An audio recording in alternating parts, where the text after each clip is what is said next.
네, 유승민 작가 모셨습니다. 어서 오세요. 안녕하세요. 자, 오늘 어떤 내용일까요? 네, 어제 JB타임즈에서 전해드렸는데요. 2023년 윤석열 당시 대통령이 안동 병산서원에 기념식수를 한 것, 그리고 며칠 뒤에 누군가에 의해서 비석이 설치된 게 모두 불법이었다라는 이야기였습니다. 병산서원은 국가지정문화유산구역에 속하기 때문에 나무를 심거나 비석 같은 시설물을 설치하려면 반드시 현상 변경 신청이라는 걸 해야 합니다. 관할 지자체의 이 신청을 받아서 이제 국가유선청에 전달을 해서 허가 여부 검토를 받아야 하는 건데요. 그러지 않았던 거죠. 그래서 알아본 게 혹시 이런 비슷한 사례가 더 있을지였는데요. 이때요? 윤석열 전 대통령과 똑같은 사례는 없었습니다. 워낙 그 사례 자체가 유별난 경우이기도 한데요. 다만 이런 사례는 있었습니다. 불법이 아닌 부적합한 사례들인데 문화유산 주변에 심어진 나무가 이제 있었다. 혹은 여전히 있다라는 건데요. 나무 심은 행위 자체가 불법인 게 아니라 심겨진 나무가 좀 적합하지 않은 나무였다? 이런 뜻입니까? 그렇습니다. 특히 대통령이 심었다라는 이유로 손을 대지 못한 경우도 있었다는 거죠. 아, 그 얘기하니까 저 좀 꽤 된 얘기인데 그 현충사에 금송이 심어져 있다고 해서 주변에 그때 논란이 된 적이 있었는데 그런 얘기인가요? 네, 그렇습니다. 그 충남 아산 현충사 였는데요. 그 현충사를 비롯해서 금산 700의촌과 안동 도산서원에도 심어져 있던 나무가 바로 금송이었습니다. 이게 모두 박정희 대통령 재임 시절에 식수를 했던 나무들이었는데요. 금송은 일본 왕실을 상징하는 수종이죠.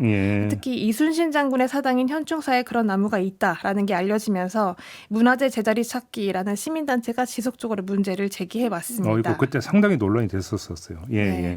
이 현충사에 있던 금송 같은 경우는 현충사 성역화 작업이 한창이었던 1970년에 박 전 대통령이 청와대에 있던 금송을 직접 옮겨서 헌수했던 나무였는데요. 때문에 일제강점기 조선 총독부의 자리를 이어받은 청와대에 남아있던 일제의 조경 잔재다라는 전문가들의 지적도 있었습니다.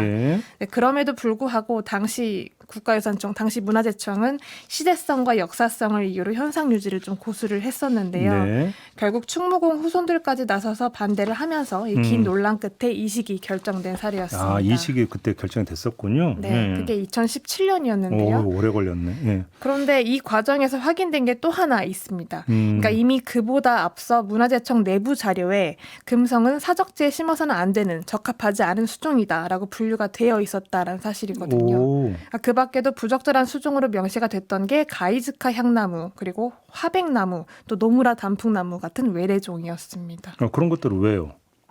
이유가 그 가이츠카 향나무 같은 경우는 구한말이었던 1909년에 이토 히로부미가 들여온 조경수였거든요. 아, 그래요? 네, 이게 식민통치의 상징물이기도 한데 한때 동작동 국립현충원 가로수가 전부 가이즈카 향나무였습니다. 그랬었어요? 네. 근데 문화재 제자리 찾기 시민단체 청원으로 철거가 됐지만 그리고 이제 소나무나 무궁화 같은 나무를 대체를 했는데요.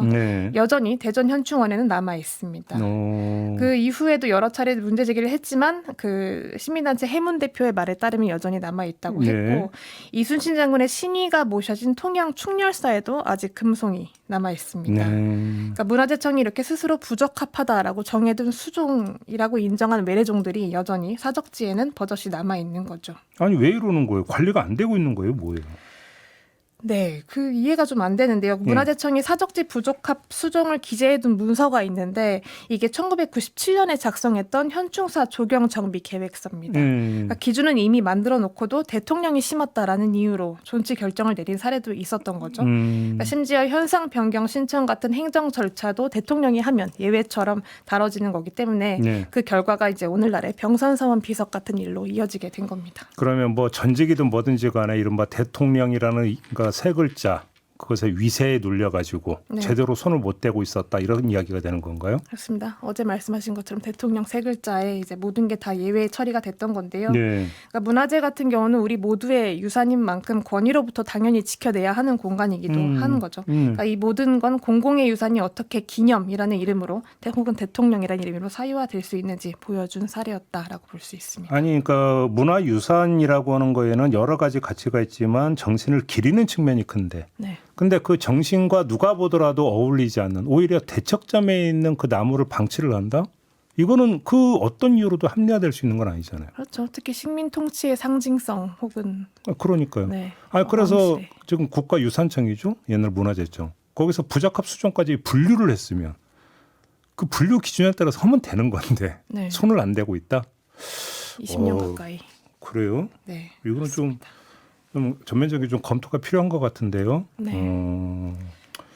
알겠습니다. 밴댕이님이 아직도 금송이 물음표를 몇 개 찍어주셨습니까? 8개를 찍어주시고 기가 막히네요라고 이렇게 의견 달아주셨는데요. 아마 이런 비슷한 생각하시는 분들이 많을 것 같습니다. 또 여전히 공공기관이나 학교에는 그 가이즈카 향나무가 많이 심어져 있기 때문에 그래요? 법적으로는 지금 문제가 없다고는 해도 그걸 이또 히로부미가 들여온 거라고요? 네.